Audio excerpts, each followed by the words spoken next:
first off, as you can see, there's a whole lot of lettuce growing in here, and it's doing really, really well.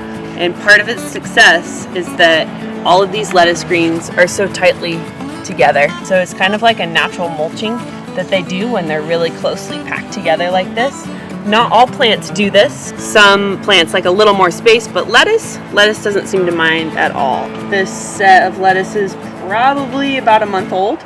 Lettuce likes nice sunshine, but it doesn't like hot. So if you plant your lettuce at this point in the game, and it's April right now, end of April, you should probably consider a space that has a little dapple light, or maybe even like a shade cloth to help your lettuce greens not get too toasty during that summertime heat. This is an experiment. We've never done this before, but lettuce is actually a great companion plant with tomatoes.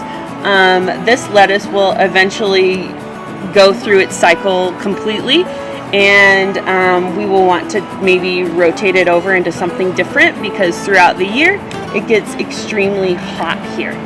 In this particular bed, it gets sun all day long. It gets a lot of direct light, and so we are thinking of transitioning into putting some tomato plants here and there as we pick the lettuce down.